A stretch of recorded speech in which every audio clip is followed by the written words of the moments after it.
চট্টগ্রাম লোহাগড়ার জাঙ্গালিয়া নামক স্থানে বাস দুর্ঘটনায় আহত নিহতের খোঁজ খবর নিতে চট্টগ্রাম বিআরটিএর টিম চট্টগ্রাম মেডিকেল কলেজ হাসপাতালের আইসিইউ ও ওয়ার্ডে যায়। ৩রা এপ্রিল বিআরটিএ চট্টগ্রাম বিভাগের পরিচালক মোহাম্মদ মাসুদ আলমের নেতৃত্বে একটি টিম চট্টগ্রাম মেডিকেলে আহত যারা আইসিইউ ও ওয়ার্ডে ভর্তি আছেন তাদের দেখতে যান এবং তাদের পরিবারকে সমবেদনা জানান। এ সময় বিআরটিএর পক্ষ হতে যতটুকু সম্ভব তাদের পাশে সহযোগিতার হাত বাড়িয়ে পাশে থাকার আশ্বাস দেন এবং ক্ষতিপূরণ পাওয়ার জন্য বিআরটিএ বরাবর আবেদন করার প্রক্রিয়া জানিয়ে দেন। আহত নিহতদের সবার তথ্য বিআরটিএ কর্তৃপক্ষ এন্ট্রি করে নিয়ে আসেন। C news, Chittagong.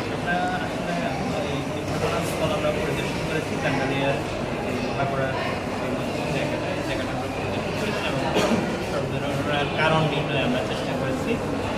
যেটা ছিল এখানে রাস্তাটা একটু ভালো ছিল, কক্সবাজার থেকে চট্টগ্রামের দিকে রাস্তাটা একটু ভালো এবং হালকা 15 থেকে 20 ডিগ্রির মতো একটা টার্ন আছে ডান দিকে, যার কারণে যখন ওই কক্সবাজার থেকে চট্টগ্রামের দিকে বাস বা কোনো গাড়ি আসে তখন সে ভালো রাস্তা প্লাস তার 40 ফিট আগে একটা কালভার্ট আছে। তো যখন সে 75-80 স্পিডে চলে তখন কালভার্ট থেকে যখন গাড়িটা নেমে যায় মেইন রোডে, স্বাভাবিকভাবেই তার ব্যালেন্সটা রাখতে একটু কষ্ট হয় এবং সে এছাড়াও যেহেতু 15 থেকে 20 ডিগ্রির মতো একটা টার্ন আছে ডান দিকে, তার কারণে সেটা সেন্ট্রিফিউগাল ফোর্সের কারণে গাড়িটা বাইরের দিকে টানতে চায় এবং ড্রাইভার সেটাকে টানে রাখতে চায়। এবং সেখানে দেখবেন আপনার রাস্তার মাঝখানে একটা ব্যারিয়ার লাইন দেওয়া আছে, কিন্তু ড্রাইভার ওই রাস্তা গাড়িটা টানে রাখতে গিয়ে সে ব্যারিয়ার লাইনটা ক্রস করে ফেলে অনেক সময়, এটা রাস্তার ইয়ের কারণে।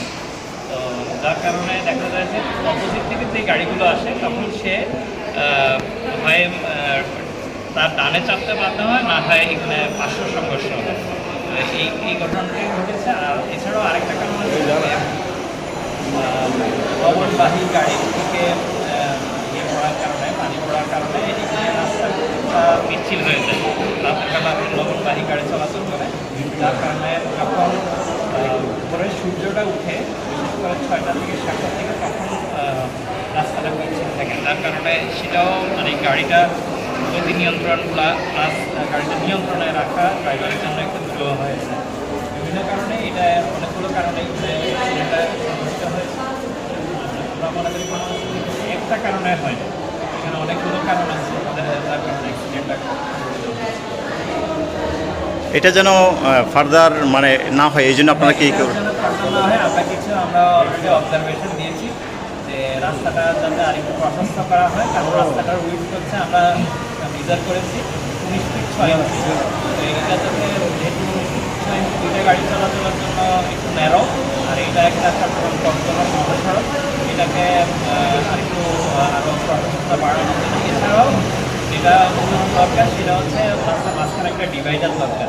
ডিভাইডার থাকলে এই গাড়িগুলো আর মানে ডান দিকে যখন সে ইয়ে নিতে চাইবে, টার্ন নিতে চাইবে, তখন তার এই ডানে চলে আসার, অন্য লেনে চলে আসার সম্ভাবনাটা কম থাকবে ডিভাইডার থাকার কারণে, তখন অ্যাক্সিডেন্টের সম্ভাবনাটাও কম থাকবে।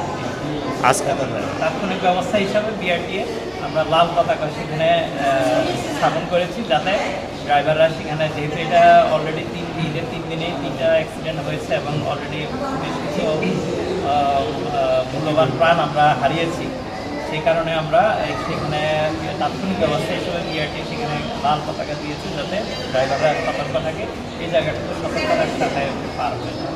আজকে যে এখানে আহত রোগীগুলোকে ভিজিট করে দেখলেন, ডক্টরদের সাথে আপনাদের কথা হয়েছে, কী অবস্থা দেখলেন, তাদের কী অবস্থায় আছে? দেখেছি আসলে এটা রোগীদের বিষয়টা আসলে ডাক্তাররাই ভালো বলতে পারবে, কিন্তু বিআরটি আসলে তার একটা যেই নৈতিকতার জায়গা বা একটা সামাজিক যে দায়বদ্ধতা, এই দায়বদ্ধতার জায়গা থেকে, যেহেতু আমরা সড়কের সাথে সংশ্লিষ্ট, তো এই দায়বদ্ধতার জায়গা থেকে আমরা এসেছি।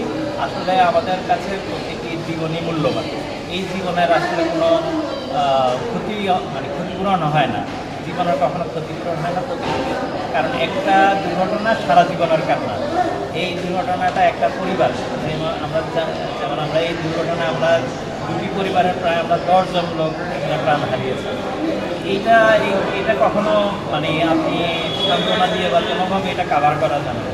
এটা আমরা জাস্ট এসেছি আমাদের দায়বদ্ধতার মতো ওকে যে না আমরা বিআরটিএ তাদের পাশে আছি। বিআরটিএ আমরা তো মানুষ হিসেবে বিআরটিএ সংস্থা হিসাবে তাদের পাশে আছি।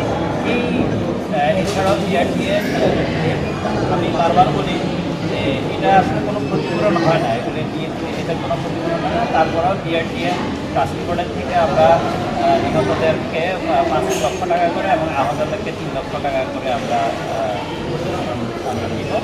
এটা আমরা আমাদের আত্মীয় স্বজন যারা আছে তাদের সাথে কথা বলে আমরা এটার ব্যবস্থা করি। আচ্ছা, আমি জানতে চাচ্ছি সনাত ধন্যবাদ। আসলে অ্যাক্সিডেন্টটা হওয়ার পরেই সকালে প্রথম আমাদের সনাতনী স্বেচ্ছাসেবী ফাউন্ডেশনের ওরাই প্রথমে রোগীটাকে রিসিভ করে